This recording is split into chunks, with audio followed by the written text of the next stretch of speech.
வணக்கம் ஃப்ரெண்ட்ஸ். இன்னைக்கு நம்ம என்ன படம் பார்க்க போறோம்னா, மலையாளத்துல நிவின் பாலி நடிச்சு வெளிவந்திருக்கிற பிரதிஷ்யா படம் எப்படி இருக்கான்னு இந்த வீடியோல பார்க்க போறோம். ஒரு நீண்ட இடைவேளைக்கு அப்புறம் நிவின் பாலி ஒரு சீரியஸான பொலிட்டிக்கல் த்ரில்லர் கதையை தேர்ந்தெடுத்து நடிச்சிருக்காரு. அரசியல் வாரிசுங்க அப்படின்னா தன்னை நிலைநிறுத்திக் கொள்ள எதையும் செய்வாங்க அப்படிங்கிற பொதுவான பிம்பத்தை உடைக்கிற படமா இது வெளிவந்திருக்கு. இது ஒரு சராசரி அரசியல் டிராமாவா இல்லாம இயக்குனர் பி உன்னிகிருஷ்ணன் இந்த படத்தை டைரக்ட் பண்ணியிருக்காரு. இந்த கதை கேரளா அரசியலை மையமா வச்சு நகர்ந்துட்டு போகுது. கேரள மாநிலத்தோட முதலமைச்சரா இருக்கிறவர் தான் KN வர்கீஸ். அவருக்கு 2 பசங்க இருக்காங்க.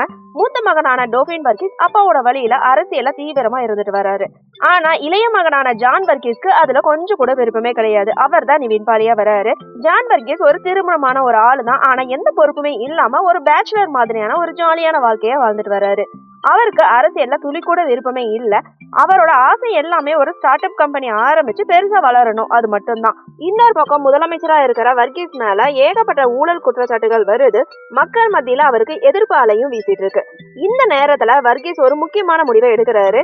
டோபின் அரசியல்ல இருந்தாலுமே ஜான் கிட்ட தான் ஒரு தலைவனுக்கான தகுதி இருக்கு அப்படின்னு அவர் நம்புறாரு. எனக்கு அப்புறம் நீ தான் அரசியல் வாரிசா வரணும் அப்படின்னு வர்கீஸ் நிவின் பாலி கிட்ட சொல்லிட்டு இருக்காரு. ஆனா நிவின் பாலி அதை மறுக்கிறாரு. முதலமைச்சரா இருக்கிற வர்கீஸ் ஒரு டிவி நேரலையில பேசிட்டு இருக்காரு.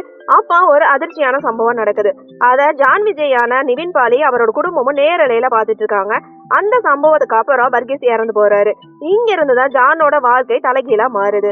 அப்பாவோட மரணத்துக்கு அப்புறம் இருக்கிற அந்த அரசியல் குழப்பங்களை நிவின் பாலி எப்படி கையாள போறாரு, சாதாரண ஜாலியான ஆளா இருந்தவர் அந்த பெரிய பதவியும் பொறுப்பையும் எப்படி ஏத்துக்கிறாரு அப்படிங்கறதான் படத்தோட மீதி கதை. வர்கீஸோட மரணம் இயற்கையானதா இல்ல அதுக்கு பின்னாடி ஏதாவது அரசியல் சதி இருக்காங்கிறத நிவின் பாலி கண்டுபிடிக்க கிளம்புறாரு. முக்கியமா படத்துல வர ஒன் நேஷன் ஒன் இன்ஃபர்மேஷன் திட்டத்தை பத்தின காட்சிகள் ரொம்ப முக்கியமானதா பார்க்கப்படுது. நிவின் பாலி அந்த திட்டத்தை சொல்ற விதம் கொஞ்சம் நல்லாவே இருக்கு. கிளைமேக்ஸ்ல நிவின் பாலி எடுக்கிற ஒரு அதிரடி முடிவு அவர் ஒரு முழு நேர அரசியல்வாதியா நிலைநிறுத்துது. அப்பாக்காக வழக்கமா சினிமா கதையில இருக்கிற மாதிரி ஒரு யதார்த்தமான முடிவோட படம் முடியுது. படத்தோட பிளஸ்ன்னு பார்த்தா நிவின் பாலிக்கு இது ஒரு கம்பேக்ட் மூவினே சொல்லலாம். ஜாலியான ஜான்ல இருந்து அரசியல்வாதி ஜான் வரைக்குமே அவரோட உடல் மொழி, வசன உச்சரிப்பு அருமையா இருக்கு.